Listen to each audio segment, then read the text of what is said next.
Olá, seja muito bem-vindo ao canal 7 de Teologia.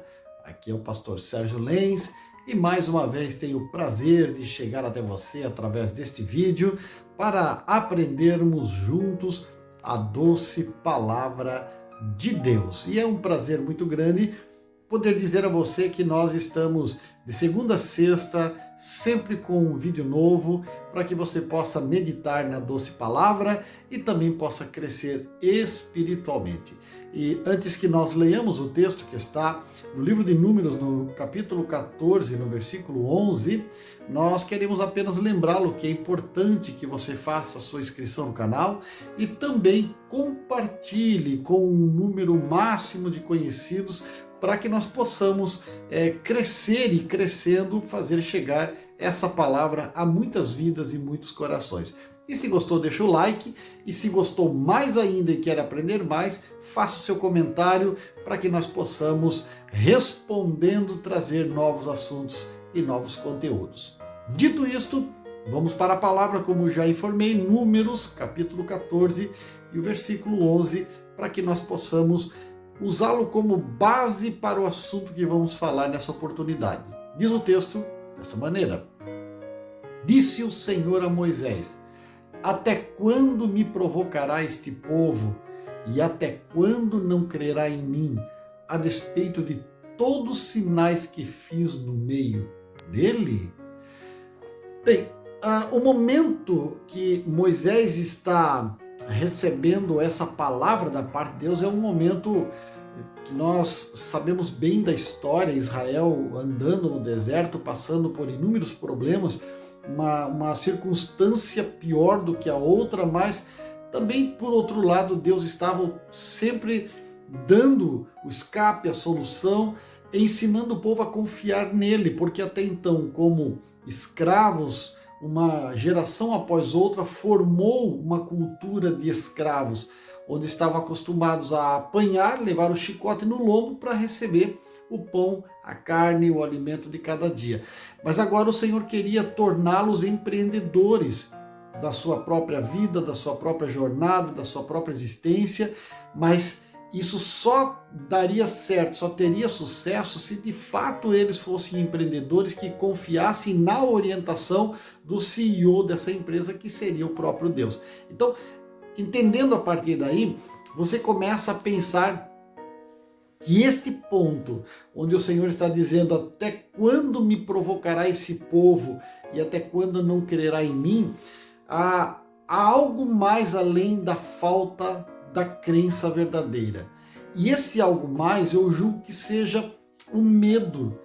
E quantas vezes na minha vida e na sua vida o medo se abate, se instala também e acaba trazendo prejuízos seríssimos para nós. Porque o medo anestesia a nossa consciência, ele nos impede de que nós tenhamos a capacidade do raciocínio perfeito.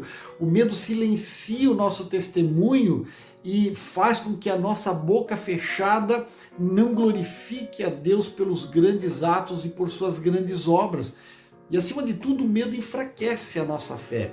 Ao enfraquecer a nossa fé, nós paramos de acreditar, paramos de crer e aí começamos a ter prejuízos ainda maiores. E parece-nos nesse texto e nesse ponto da história que foi exatamente isso que aconteceu com Israel, mesmo a despeito de todas as maravilhas que eles já haviam vivenciado e que haviam presenciado todos os dias. Mas é importante ainda que nós entendamos que o medo, acima de tudo, ele nos impede de produzir. Não sei se você lembra, Lucas capítulo 19, versículo 21, por ali para frente, há um momento em que o Senhor está contando uma parábola, naturalmente, mas uma parábola com aplicações reais, e quem sabe se na vida real não existiram casos semelhantes.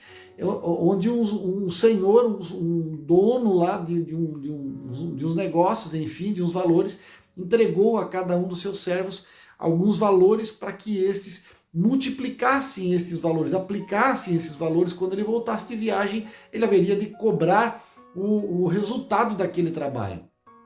E aí, para tornar a história curta, na verdade, o último que chega diz: está aqui, toma o que é teu, estou devolvendo exatamente como o Senhor me entregou. e parece que eram as mesmas moedas, as mesmas cédulas, enfim, o mesmo dinheiro. O Senhor diz, tá, mas você não fez o que era para ter feito, que era aplicar no mercado financeiro, que era multiplicar isso aqui, trabalhar esse dinheiro, fazer o dinheiro circular, porque a economia de uma nação, a economia de um povo só funciona se o dinheiro circular de fato. Não, eu tive medo, e porque tive medo, enterrei na terra o que era teu.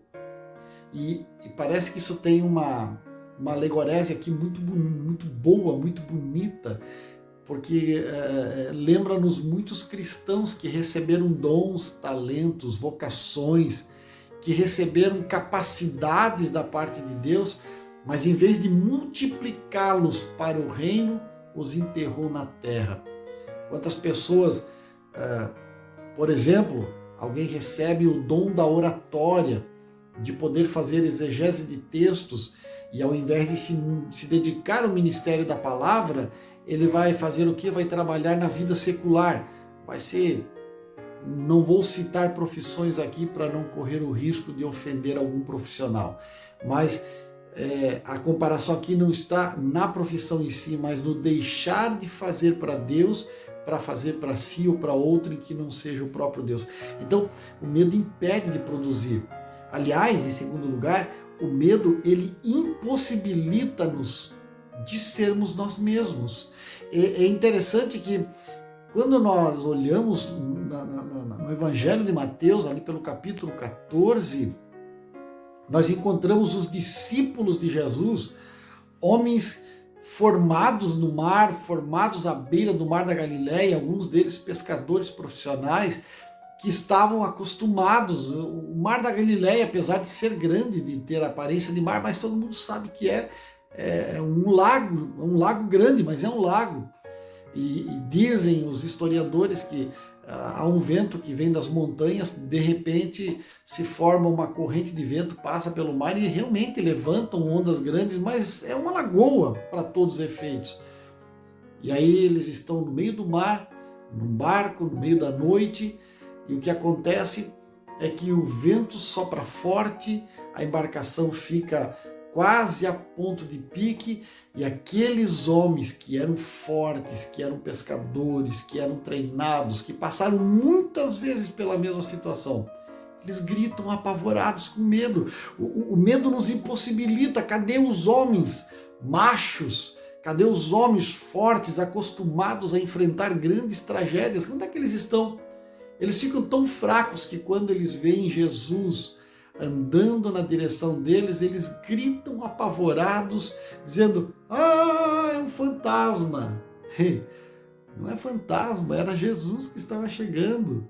Você já parou para pensar que negócio sério? Que homens barbados, fortes, maduros, gritam como menininhas apavoradas, dizendo, lá vem um fantasma? Porque o medo faz isso mesmo, o medo faz você ver coisas que não existem. Aliás, o medo nos impede de lutar pelos nossos sonhos, pelos nossos objetivos, pelas nossas convicções, e nos leva, inclusive, alguém vai dizer, olha, bom, vou ficar por aqui. O medo nos leva para o lado negro da força, o medo nos leva a praticar coisas que são moralmente questionáveis. E essas coisas moralmente questionáveis, elas acabam terminando em tragédia. É só olhar no caso de Judas. Aliás, falando em Judas, se você ainda não adquiriu o meu livro, Eu, Judas, eu recomendo, tá? Não é porque eu sou o autor que é bom, mas é bom mesmo. Então, entre em contato comigo que eu mando para você e você vai se deliciar com uma boa leitura. Eu, Judas. Bom, mas Judas é aquele homem que tinha objetivos, que tinha sonhos, convicções. O seu nome, derivado de Judá, que é um dos nomes que indicam promessas na Bíblia, os seus pais viam nele uma promessa e por isso lhe deram esse nome. Jesus o escolheu porque os seus discípulos, ele queria lhes dar uma promessa de que eles fossem os fundamentos da Nova Jerusalém, da Cidade Santa. Então, haviam promessas, mas o medo em Judas, o medo de que Jesus não fosse dar conta, o medo que Jesus não fosse implantar o reino da maneira certa, o medo que Jesus fosse sucumbir diante dos romanos, o medo fez com que ele não lutasse mais pelos objetivos, pelos sonhos, por todas as convicções que Jesus nos estava ensinando, e levou para chegar ao ponto que chegou. Então, o medo, além disso, ele inibe o nosso potencial. Quando nós olhamos para a história de Adão, por exemplo, para pensar, Adão foi formado direto pelas mãos de Deus. Há quem diga que Adão foi o homem mais inteligente que o mundo já recebeu. Ele deu nome para todas as coisas. Ele conversava com Deus pessoalmente, ele estava face a face na presença de Deus.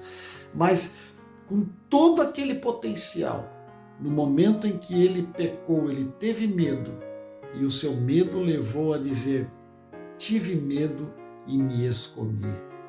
Que coisa terrível, porque esse medo ele vai tirar o nosso sono, esse medo ele vai roubar a nossa paz.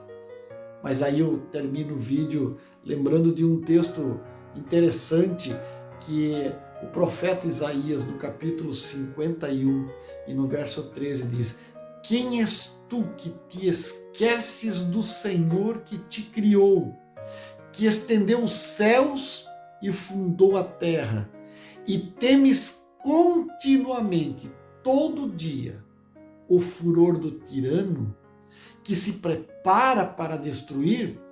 Onde está o furor do tirano? Olha, o sábio Salomão, escrevendo em Eclesiastes, ele disse assim: se levantando contra ti a ira do governador, não deixes o teu lugar. Sabe aonde é o teu lugar, meu irmão? É aí mesmo, aonde Deus te plantou, é aí onde Ele vai te fazer prosperar. Confia nele, afinal de contas ele ainda é o maior, o melhor e o mais fiel companheiro. Um forte abraço e te espero no próximo vídeo.